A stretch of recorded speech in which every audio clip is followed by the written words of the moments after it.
smooth, accurate use of a heavy truck transmission is what separates the professional from the amateur. If you've ever climbed into the cab of a heavy-duty semi-truck, you've probably noticed it right away. That long gear shifter.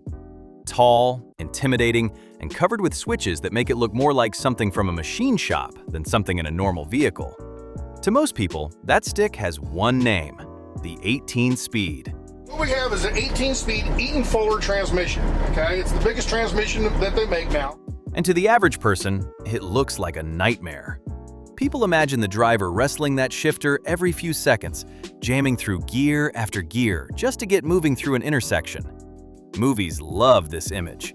They make it look like driving a big rig is a non-stop workout for your right arm, like the driver is constantly fighting a giant machine every second they're on the road. But here's the truth every experienced truck driver knows.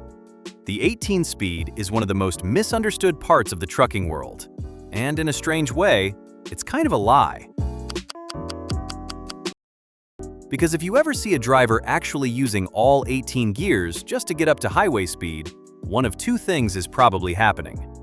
Either they're pulling an extremely heavy load, or they don't really know how to use that transmission efficiently. That's the part most people never hear. Yes, it's called an 18-speed. Yes, it has 18 gear options. But no, that does not mean a driver is rowing through all 18 every time the light turns green. Today, we're pulling back the curtain on one of the most iconic and misunderstood tools in trucking. Why does an 18-speed even exist? Why do trucks need that many gears?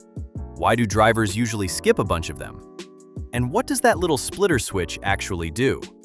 Because once you understand that, the whole thing suddenly becomes a lot less mysterious. To understand why the 18-speed exists, you first have to understand one basic fact. A diesel engine does not behave like a car engine.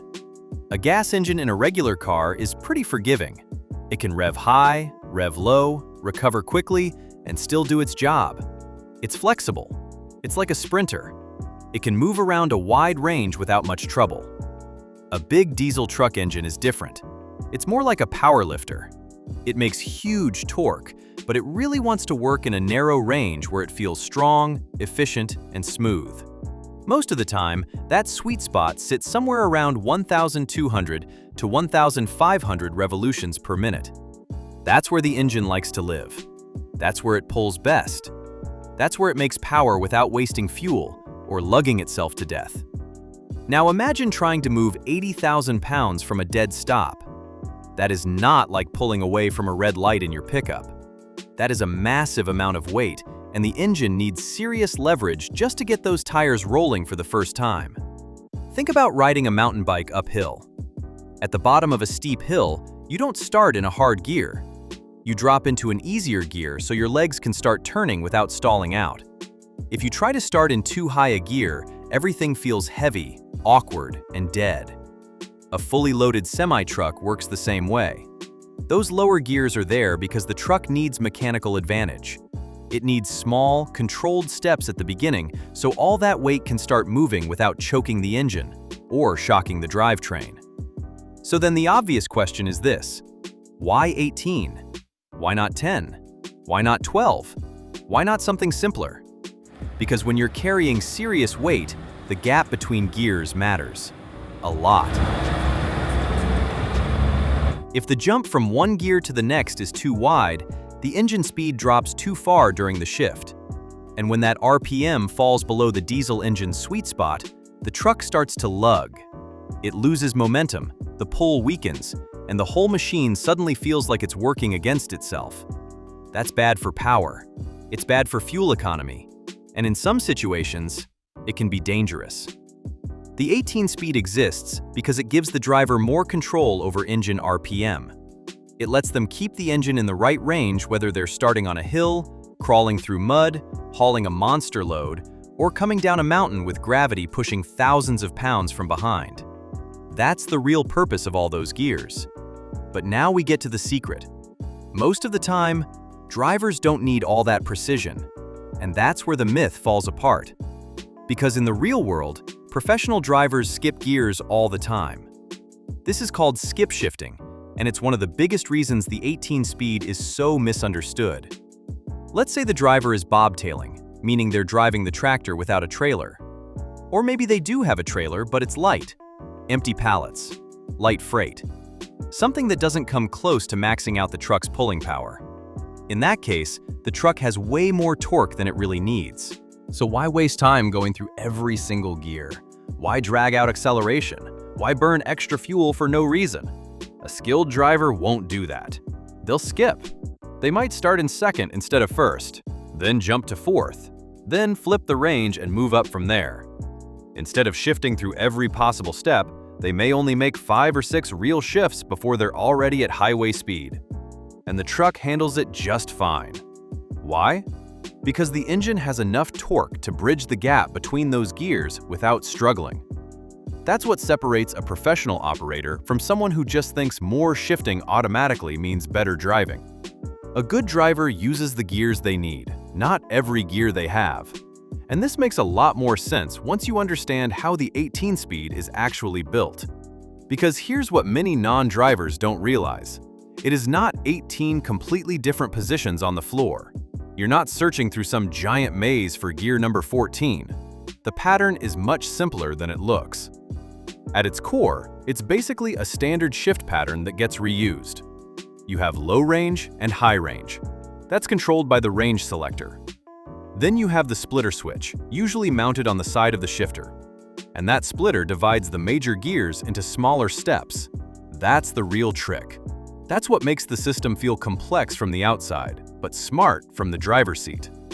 Instead of having only one version of a gear, you often have a low side and a high side of that same gear. In simple terms, it's like getting a half step between the big steps. That half step is what gives the transmission its precision. On flat ground with a light load, you usually don't need that much precision. You just take the big steps and keep going. But when conditions get difficult, those half gears become extremely valuable. And this is where the 18-speed stops looking like overkill and starts looking like insurance. Because there are moments when that precision matters a lot. Imagine you're descending a long 6% grade in the mountains. The trailer is heavy, gravity is pushing hard, your brakes are heating up. And you know that if you rely too much on your service brakes, things can get bad in a hurry. At that point, gear selection is not just about performance, it's about survival. With an 18-speed, the driver can choose the exact gear that lets the engine brake hold the truck where it needs to be. Maybe the perfect speed is 35 miles per hour, not 30, not 40, exactly 35. That matters. Too fast and the truck starts to run away downhill. Too slow and you may upset the rhythm of the descent or overwork the engine in the wrong way. The extra gear options give the driver more control, and more control means more safety. That same logic applies in heavy haul, and this is where the full 18-speed really earns its reputation. If you're pulling 120,000 pounds, 150,000 pounds, or more, you cannot drive it like a light load. You can't casually skip around, you can't guess, you can't afford sloppy shifts. Every gear matters. If you jump too far and the RPM drops too much, the truck may stall. And when you've got that much weight behind you, a stall is not just embarrassing. It can be expensive, dangerous, and hard on the equipment. You can shock the driveline. You can lose momentum in a situation where momentum is everything. You can strain parts that are already working near their limit. In that kind of operation, the driver really is using the transmission like an instrument. They're splitting gears, working the range selector, matching engine speed to road speed, and making careful decisions every few seconds to keep that load moving smoothly and safely. That's when the 18-speed proves why it exists. Not during a relaxed, empty run on flat interstate, not while lightly loaded on easy roads, but in the hard moments, when control matters more than convenience. And that's also why older drivers respect it so much. Because driving one well takes rhythm, it takes timing, it takes feel. A lot of drivers learn to float gears, shifting by matching engine speed and road speed so accurately that the transmission slips into gear without much clutch use at all. When it's done right, it feels smooth and effortless. When it's done wrong, it sounds terrible. That's why people call it an art. It isn't just moving a stick around, It's listening to the engine, feeling the weight of the truck, reading the road, and working with the machine instead of fighting it. But like a lot of old-school skills, this one is slowly fading. Because today, more and more trucks come with AMTs, or automated manual transmissions. And for many fleets, that makes sense. They're easier to train drivers on, they reduce fatigue, they can improve fuel efficiency, they help create more consistent performance across drivers with different skill levels. And in many situations, they simply do the job better than a human can over a long day. So yes, the industry is changing. And yes, the classic manual 18-speed is becoming less common than it used to be. But it's still respected for a reason. There are still drivers who prefer the control. There are still applications where that precision matters. And there are still specialized jobs where real experience behind a stick shift means something. There's also a reason older truckers joke that a manual transmission is the best anti-theft device in America. Because a lot of people can look at one. Very few can actually drive one, especially smoothly, especially under pressure.